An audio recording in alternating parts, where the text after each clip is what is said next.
এই শোনো, এই মাসের বাড়ির ইএমআইটা তুমি দিয়ে দিও কেমন? কেন? আমি কেন দিব? এটা তোমার কাজ, তুমি দিবে। আসলে হয়েছে কি, এই মাসে আমার হাতটা একটু টানাটানি পড়ে গেছে। এই মাসটা তুমি একটু ইএমআইটা দিয়ে দাও। আগামী 2 মাস পর আমার গাড়ির ইএমআই শেষ হয়ে যাবে, তারপর সমস্ত খরচ আমি বহন করবো কেমন? আচ্ছা, তুমি আমাকে একটা কথা বলো তো, আমার যদি সবকিছুই করতে হয় তোমাকে আমার কিসের প্রয়োজন? একটা মেয়ের যদি সবকিছু একাই করতে হয় তাহলে পুরুষের কি প্রয়োজন? সে তো একাই থাকতে পারে। তুমি যা বলছো বুঝে শুনে বলছো তো, মানে ভেবে চিন্তে বলছো তো? হ্যাঁ, আমি চিন্তা ভাবনা করেই বলছি। আমি নিজের ইনকাম করে নিজের খরচ নিজেই চালাই, আর যদি তোমার খরচ আমারই চালাতে হয় তাহলে তোমাকে কি দরকার? ও আচ্ছা, এই ব্যাপার। একটা কথা পরিষ্কার করে বলো তো আমাকে, তুমি চাকরি করছো গত 1 বছর ধরে, ইনকাম করেছো প্রায় 9 থেকে 10 লাখ টাকার উপরে। আমার সংসারের পেছনে কত টাকা খরচ করেছো? আর এসব ছোটখাটো বিষয় কি আমি মনে রাখবো নাকি? তোমার মনে নেই, আমি মনে করিয়ে দিচ্ছি। তুমি কি এই সংসারের মানে এই বাড়ির ইএমআই দাও, বাচ্চাদের স্কুল ফিস দাও, বাজার করো, নাকি কাজের লোকদের বেতন দাও? কোনটা করো? আমি কেন এসব কাজ করব? এই কাজটা তোমার, তুমি করবে, আমি কেন করব? আচ্ছা, এটাও আমার কাজ। কেন? কারণ তুমি প্রোভাইডার, পরিবারের রক্ষক, তুমি পুরুষ। আমি প্রোভাইডার, আমি পুরুষ। তাহলে তোমার ভাষাতেই আমি তোমাকে জবাব দিচ্ছি। যখন তুমি এই সংসারের জন্য একটা টাকা খরচ করো না, তুমি না পারো বাসন মাজতে, না পারো কাপড় চোপড় ধুতে, ইনফ্যাক্ট তুমি আমাকে এক গ্লাস পানি পর্যন্ত খাওয়াও না, যখন পুরুষ হয়ে সব কাজ আমারই করতে হয়, তাহলে তোমার কি প্রয়োজন? তোমার যেহেতু আমাকে প্রয়োজনই না, তাহলে অবশ্যই আমাকে ছেড়ে কোথাও না কোথাও তোমার থাকতে হবে, তাই না? ওই বাড়িতে থাকলে বাসা ভাড়া দিতে হবে, বিদ্যুৎ বিল দিতে হবে, কাজের লোক রাখলে তার বেতন দিতে হবে, আর স্ট্যাটাস বজায় রাখতে গেলে অবশ্যই গাড়ির প্রয়োজন, যাতায়াতের জন্য গাড়ির প্রয়োজন, তাহলে গাড়ি কিনলে তার ইএমআই দিতে হবে। আর হ্যাঁ, তুমি তো রান্নাও করতে জানো না। যেহেতু রান্না করতে জানো না, রাঁধুনিও তোমার রাখতে হবে। রাঁধুনি রাখতে হলে তাকে বেতন দিতে হবে, হয়তো তোমার সংসারের কাজ করতে হবে, নয়তো অফিসে যে অফিসের কাজ করতে হবে। এই সব টাকা তুমি যদি যোগ করো না, তাহলে তোমার বেতনের থেকে খরচের টাকাটা বেশি হবে। তুমি বাইরে গিয়ে থাকতে পারবে, তুমি সব খরচ করতে পারবে, কিন্তু এখানে থেকে একটু খরচ করবে সেটা করতে পারবে না। কত চমৎকার চিন্তা ভাবনা তোমার, তাই না? তোমার টাকা তোমার আর আমার টাকা আমাদের। তোমার মনে আছে, তোমার চাকরির আগে একটা কোর্স করতে চেয়েছিলে, সেই কোর্সের সমস্ত টাকা কিন্তু আমিই দিয়েছিলাম। কই, কখনো তো আমি সেই টাকার খোটা দেইনি তোমাকে। আমি প্রতি বছরে 35 থেকে 40 লাখ টাকা ইনকাম করি। আমি 25 লাখ টাকা গাড়ি কিনেছি, 3 কোটি টাকা দিয়ে বাড়ি কিনেছি। কেন কিনেছি? আমার থাকার জন্য না আমাদের থাকার জন্য, আমাদের সুখের সংসারের জন্য এই সব কিছু করেছি। আমি যদি এই সব কিছু না করতাম, তাহলে এই টাকা দিয়ে সারা জীবন বসে আমি খেতে পারতাম, ইচ্ছা মতো ঘুরতে পারতাম, 10টা নারী নিয়ে থাকতেও পারতাম। বিয়ে করা, সন্তান জন্ম দেওয়া, এত কিছু কি প্রয়োজন ছিল একটা পুরুষের? যুগ যুগ ধরে এসব করে আসছে একটা পুরুষ, কখনো তো বলেনি যে তার নারীর প্রয়োজন নেই। আর সামান্য কয়টা টাকা ইনকাম করে বলা শুরু করে দিয়েছো তোমাকে আমার কি প্রয়োজন। একজন নারীর জীবনে একটা পুরুষের কি প্রয়োজন? তুমি যদি এই মুহূর্তে আমাকে ছেড়ে চলে যাও, তাহলে আমি অনাশায় 2-3টা মেয়ে রাখতে পারবো। আমার ইএমআই এর কোনো চিন্তা থাকবে না, আমি আরাম আয়েশে দিন কাটাতে পারবো। এরপরও আমি তোমার সাথে কেন থাকতে চাই জানো? কারণ একটা মানুষের পার্টনার দরকার, যে কিনা তার সুখে দুঃখে সবসময় তার পাশে থাকবে। এই কথা তুমি বুঝবে না, কারণ তোমার ভেতরে অর্থের অহংকারটা চলে এসেছে। আর হ্যাঁ, এটাই আমার শেষ কথা, তুমি আমার সাথে থাকবে কি থাকবে না সেটা তোমার ব্যাপার, এতে আমার কিচ্ছু যায় আসে না। যদি আমার সাথে থাকো, তাহলে সমানভাবে টাকা দিতে হবে। এবার ভেবে দেখো তুমি কি করবে। আপু, তোমাদের সব কথা আমি পাশের রুম থেকে শুনেছি। আসলে আমি সত্যি তোমাকে নিয়ে লজ্জিত। আজকে দুলাভাই বিপদে পড়েছে, তার জন্য তুমি তার অস্তিত্ব নিয়ে প্রশ্ন তুললে। দেখ তুজ্জয়, তুই চুপ থাক। তুই এসব বিষয় বুঝবি না। আমি টাকা কামাই ঠিকই, তার মানে এটা না যে ওর দায়িত্ব আমি নিব। আপু, তুমি রোজগার করা শিখেছো এটা ঠিকই, কিন্তু আমার কাছে মনে হয় তুমি সংসারটা আজকে দুলাভাই বিপদে পড়েছে।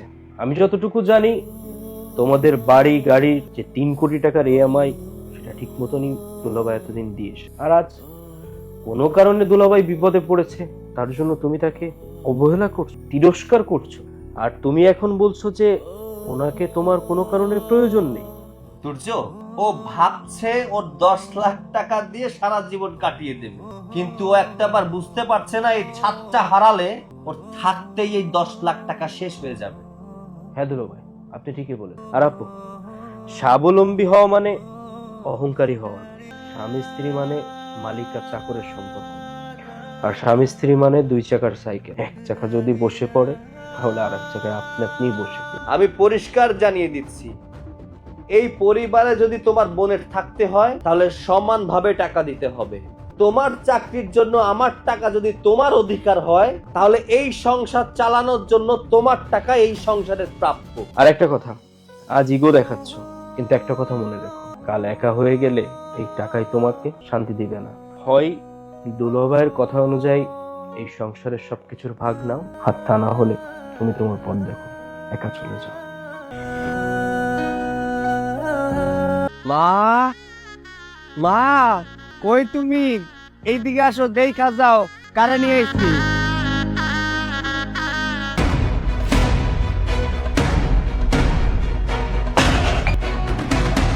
বাবা, কারে নিয়ে এসোস? এ তো জমিদারের মাইয়া, আর ওর গায়ে বিয়ের শাড়ি কেন? মা, আমরা বিয়ে করেছি, আপনার ছেলেকে বিয়ে করে এই বাড়িতে আমি চলে এসেছি। কি মা, আপনি কি এই বাড়িতে আমাকে একটু জায়গা দিবেন না? ও বাবা, ওইসব কি কয়? আমি তো কিছুই বুঝতেছি না। বিয়া শাদি, তার মানে কি ওর সাথে তো সম্পর্ক ছিল? মা, বিশ্বাস করো, ওর লাগে আমার কোনোদিন কোনো সম্পর্ক আসছিল না। ওই আমার বিয়া করে আমাকে বাড়িতে চলে আইছে। ও বাবা, তুই এসব কি কইতেছস? তোর সাথে ওর সম্পর্ক ছিল না, ও আবার তোরে বিয়ে করে এই বাড়িতে আইছে। আমি কিছুই বুঝতেছি না। তোরা কি আমার একটু খুললা কিছু কবি? মা, মা, তুমি একটু শান্ত হও, আমি তোমার সবকিছু বুঝাই কইতেছি।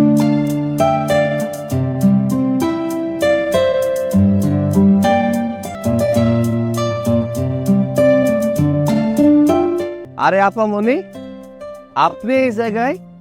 আপনার না আজকে বিয়া?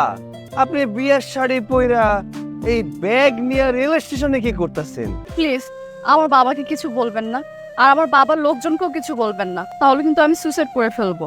আরে আরে, আপনি এসব কি কইতাছেন? সুইসাইড করবেন মানে? আরে বিয়ের দিনে মানুষ আনন্দ সহকারে বিয়ে করে, আর আপনি কইতাছেন সুইসাইড করবেন? সত্যি করে একটা কথা কোন তো, আপনি বিয়ের দিনে সুইসাইড করবেন কেন? আসলে আমার বাবা যে ছেলের সাথে আমার বিয়ে ঠিক করেছে, ওই ছেলে আমার একদমই পছন্দ না। আর ওই ছেলে হচ্ছে অনেক বড় লোক। বড় লোক ছেলেকে আমি বরাবরই পছন্দ করি না। বড় লোক ছেলেদের অনেকগুলো গার্লফ্রেন্ড থাকে। ওকে বিয়ে করবো না বিধায় বাড়ি থেকে আমি পালিয়ে এসেছি। আরে কি কইতাছেন এইসব? বড় লোকের পোলা তো ভালো, সেইখানে আপনি সুখে থাকবেন, শান্তিতে থাকবেন। সেই সুখ শান্তি ফালাইয়া আপনি রেল স্টেশনে এসে দাঁড়ায় আছেন। আর তাছাড়া আপনি যে বিয়ে বাড়ি থেকে পালাই আইছেন, আপনার বাপ মার অবস্থা কি হইতাছে একটাবার চিন্তা করেন তো। আপনার বাপ মার মান সম্মানের কথা কি একটাবার ভাবলেন না? কিসের মান সম্মানের কথা ভাববো?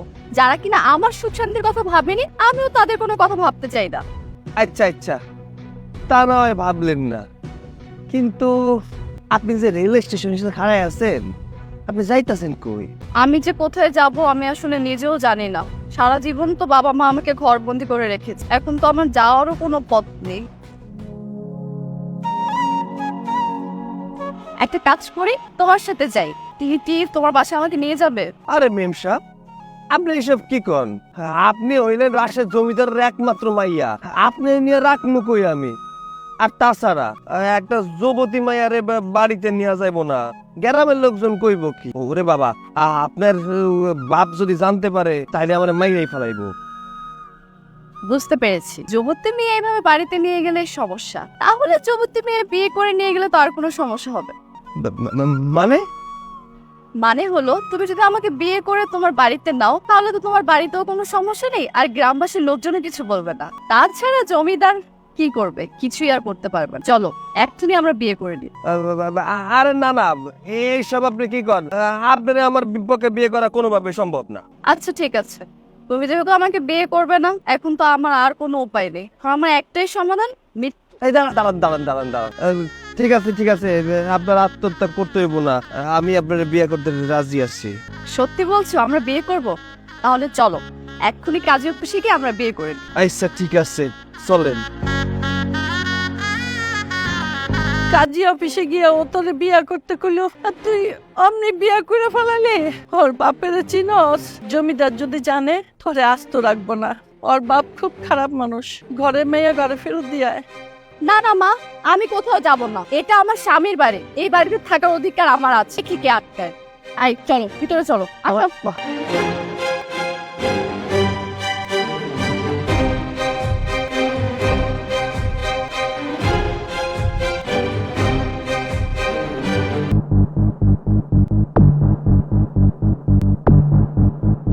তোরা এতগুলো লোক থাকতে আমার মেয়ে বিয়ের আসতে সবার চোখ ফাঁকিতে কিভাবে পালিয়ে গেল? তোরা কি বসে বসে আঙ্গুল চেয়েছিলে? আহা, তুমি উত্তেজিত হচ্ছ কেন? সবাই তো সবার কাজ করছিল। মেয়েটা রুম থেকে পালিয়ে গেছে, ওরা কিভাবে বলবে? ওরা কিভাবে বলবে মানে? রাইট, একদম ঠিক, তাই তো। ওরা কিভাবে জানবে? আর কি জানবে?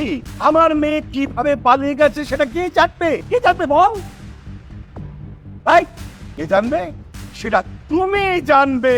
আমার মেয়ে কোথায় যায়, কি করে, কার সাথে মেলামেশা করে, আর জানা কথা সেটা তো তোমার জানা কথা। তাহলে তুমি বলো আমার মেয়ে কোথায় গেছে? নিশ্চয় তুমি আমার মেয়েকে পালিয়ে যেতে সাহায্য করেছো। সব উল্টাপাল্টা কথা বলছো। আমি কেন মেয়েকে পালাতে সাহায্য করব? আরে এমনিতে ওর জন্য আমাদের নাক কাটা গেছে, আর তুমি রাগের মাথায় কি সব উল্টাপাল্টা বকছো? তাহলে আমার মেয়ে কোথায় গেল? আখি বলছিল ওর ছেলেটা পছন্দ না, তাই মনে হয় বিয়ের আসর থেকে পালিয়ে গেছে। এই কথা আমাকে আগে বলনি কেন? কি জানতো, ভেবেছিলাম মেয়েটা বিয়ের পরে সবকিছু ঠিক হয়ে যাবে, কিন্তু মেয়েটা যে বিয়ের আসর থেকে পালিয়ে যাবে, এখন তো সমাজে আমাদের নাক কাটা গেল। তোমার আশকারা পেয়ে মেয়েটা পালিয়ে গেছে। আত্মীয় স্বজন, ছেলে পক্ষের কাছে এই রাশেন জমিদার কিভাবে মুখ দেখাবে? আমি ছোট হয়ে গেলাম না? হ্যাঁ, সব দোষ তো মায়েদের উপরে পড়ে। যখন সন্তান কোনো দোষ করে তখন মায়েদের উপর দোষ, আর যখন সন্তান কোনো কিছু ভালো করে সব কৃতিত্ব বাবার। চুপ! তোমার এই বাড়তি কথা বলাতে না আমার মেজাজ খারাপ হয়ে যায়। একদম চুপ করে থাকবা। সেগুলো 24 ঘন্টার মধ্যে, আমি 24 ঘন্টার মধ্যে আমার মেয়েকে আবার সামনে হাজির দেখতে চাই। 24 ঘন্টা ঘর থেকে মাথা একদম যা।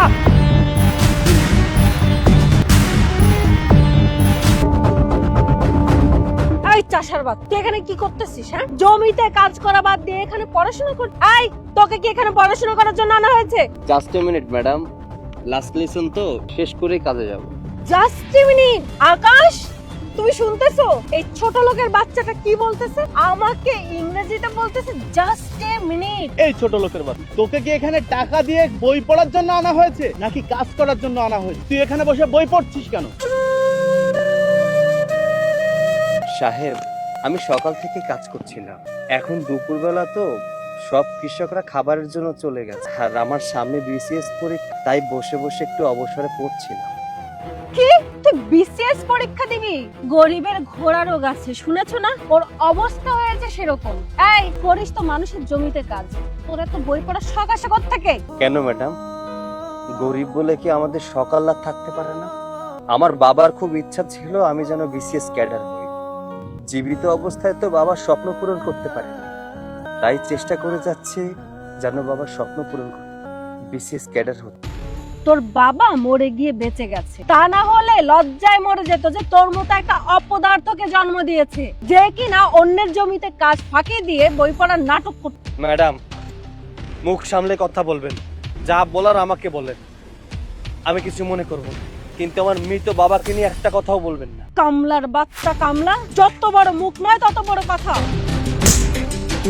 আকাশ, তুমি ওর শীটটা নিয়ে টেনে ছিঁড়ে ফেলো যাতে ও পরীক্ষা দিতে না পারে। হ্যাঁ, তুমি ঠিকই বলেছো, ওর এই শীট ছিঁড়ে ফেললে ও আর পরীক্ষা দিতে পারবে, আর ওর বাবার স্বপ্ন পূরণ হবে না। এদিক দিয়ে না না না না সাহেব, এমনটা করবেন না সাহেব, তাহলে আমার অনেক বড় ক্ষতি হয়ে যাবে। আপনারা যা বলবেন আমি তাই শুনবো, কি করতে হবে বলেন আমি তাই করবো, সব কাজ করে দেবো। থাক, তুমি ওকে মাফ করে দাও, বেচারা এমনিতেই গরিব মানুষ, ও কখনো বিসিএস পরীক্ষায় পাশ করতে পারবে না, আর ওর বাবার স্বপ্ন কিভাবে পূরণ হবে? ওটাও পূরণ হবে না। ঠিক আছে, তুমি যেহেতু বলতেছো, ওকে আমি এবারের মতো মাফ করে দিলাম। কোন তোকে বলতেছি, ফার্দার যদি কখনো দেখছি যে তুই জমিতে কাকড়া বাদ দিয়ে এখানে বসে বসে পড়াশোনা করো, তাহলে তোর একদিন কে আমার একদিন। কাজ করতে যা।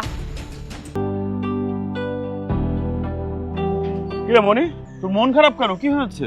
আর বলো না ভাইয়া, নেক্সট মান্থে আমার এক্সাম। এখন আমি এক্সামের কোনো প্রিপারেশন নেইনি। আমি যে কি পরীক্ষা দিব, কি লিখবো, আমি কিচ্ছু বুঝতে পারতেছি না। সারা বছর বন্ধু বান্ধব নিয়ে আড্ডা মেরে বেড়ালে এখন তো এরকম হবেই। কত করে বললাম একটু পড়াশোনা কর, ভালো করে মন দিয়ে পড়াশোনা কর, তাহলে ভালো রেজাল্ট হবে। এখন বুঝো ভাইয়া, কলেজে আমার মান সম্মান সব শেষ হয়ে যাবে যদি আমি ফেল করি। তুমি কিছু একটা করো, আমি যাতে পাশ করতে পারি। আমি আর কি করব? আমি তো আর তোর বই মুখস্থ করে পানিতে ফু দিয়ে সেই পানি তোকে খাইয়ে তোকে পাস করাতে পারবো না। তোর বই তোকে পড়েই পাস করতে হবে, বুঝতে পেরেছিস? ভাইয়া মজা করো না তো, সব সময় মজা ভালো লাগে না। আচ্ছা তুমি একটা কাজ করো, আগামী 1 মাস আমাকে একটা টিউটর রেখে দাও, যে আমাকে পড়িয়ে শর্টকাটে পাস করিয়ে দেওয়ার ব্যবস্থা করতে পারবে। পড়াশোনা ও সফলতার কোনো শর্টকাট, বুঝতে পেরেছিস? অনেক পরিশ্রম করে এগুলো অর্জন করতে হয়। একটা ছেলে আছে যে তোর প্রশ্নগুলো দাগিয়ে তোকে পাস করাতে পারে। যদিও সে কোনো টিউশনি করায় না, আমি তাকে বলে দেখতে পারি। তবে হ্যাঁ, ছেলেটা অনেক মেধাবী। যদি সে রাজি হয় তাহলে তোর পাস করাকেও ঠেকাতে পারে। এই তো আমার লক্ষ্মী ভাইয়া, এই না হলে আমার ভাইয়া। তুমি যেভাবে পারো ওকে রাজি করিয়ে আমার সঙ্গে দেখা করাও। যা ভেতরে যা। সৈকত, সৈকত বাড়িতে আছো ভাই? আরে নাজিম ভাই, আপনি আমার বাড়িতে? গরিবের বাড়িতে হাতির পাড়া? এভাবে বলতে নেই।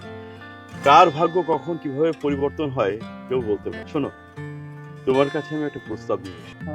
কি প্রস্তাব ভাইজান?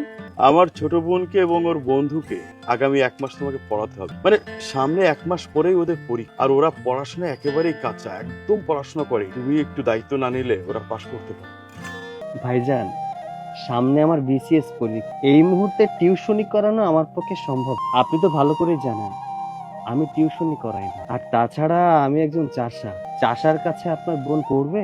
100 বার পড়বে। কেন পড়বে? আমি ওর সাথে কথা বলেই আমি এখানে এসেছি।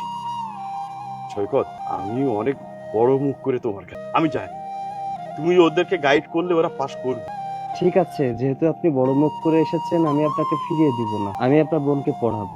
তবে হ্যাঁ, আমি কিন্তু 1 টাকাও নিব না, কারণ বিদ্যা বিক্রি করে টাকা উপার্জন করা আমার কাছে একদম বেমানান। ঠিক আছে, তুমি যেমনটা বলবে। তোমাকে অনেক ধন্যবাদ ভাই।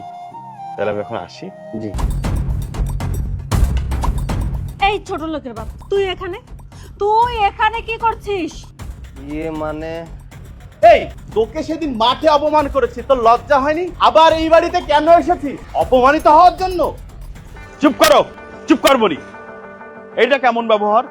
হ্যাঁ, তুই জানিস ওকে? ও হচ্ছে সেই ছেলে যে তোকে আগামী 1 মাসের মধ্যে পড়িয়ে তোকে পাস করানোর দায়িত্ব নিয়েছে, আর তুই তার সাথে এমন ব্যবহার করছিস। ভাইয়া তুমি পাগল হয়ে গেছো? একটা চাষা কিনা আমাদেরকে পড়াবে? ও চাষা হলেও ওর একটা নোকের যোগ্যতাও তোর। ওর শিক্ষাগত যোগ্যতা সম্পর্কে তোর কোনো ধারণা আছে? ও এসএসসি এইচএসসি তে গোল্ডেন A+ পেয়ে আমাদের শিক্ষা বোর্ডের 1 নাম্বার স্টুডেন্ট। অনার্সে ফার্স্ট ক্লাস পেয়েছে। এখন ও বিসিএস এ প্রতি নিচ্ছে। ও টিউশনি করায় না, কেন জানিস? কারণ বিদ্যা বিক্রি করে টাকা উপার্জন করা ওর কাছে বেমানা। আর তুই তাকে অপমান করছিস। থাক ভাইজান, ওনাকে এইসব বুঝিয়ে লাভ নেই, কারণ উনি টাকার অহংকারে ডুবে আছে। ম্যাডাম, আপনাকে একটা কথা বলি, আমাদের মতো কৃষকরা যদি ফসল না ফলাতো, তাহলে আপনাদের মতো বড় লোকদের প্লেটে খাবার জুটতো না। তাই ম্যাডাম, গরিবদের কখনো অবহেলা করতে হয় না, কারণ ওই খোদা কখন কার ভাগ্য কিভাবে পরিবর্তন করে দিবে উনি ছাড়া কেউ জানে না। উনি চাইলে রাতারাতি গরিবকে ধনী আর ধনীকে গরিব বানিয়ে ফেলতে পারে। I am really sorry, please আপনি আমাকে ক্ষমা করবেন। আসলে এতদিন যাবত আমি অন্ধ ছিলাম, টাকার মোহে ডুবেছিলাম, মানুষকে মূল্য দিতাম না। কিন্তু এখন আমি আমার ভুলটা বুঝতে পেরেছি। প্লিজ আপনি আমাকে মাফ করে দিন। হ্যাঁ ভাই, না বুঝে অনেক খারাপ ব্যবহার করে ফেলেছি। আপনি প্লিজ আমাদেরকে ক্ষমা করে দিন। আমার কাছে আর ক্ষমা চাইতে হবে না। আপনারা যেহেতু নিজেদের ভুল বুঝতে পেরেছেন, এখানে আমার আর কিছু বলার নেই। স্যার, আমরা আপনার কাছে পড়তে চাই, আমাদেরকে পড়াবেন? হ্যাঁ, পড়াবো না কেন? অবশ্যই পড়াবো, আমি তো পড়াতেই এসেছি। আচ্ছা, যাও ভিতরে যা। স্যার আসেন।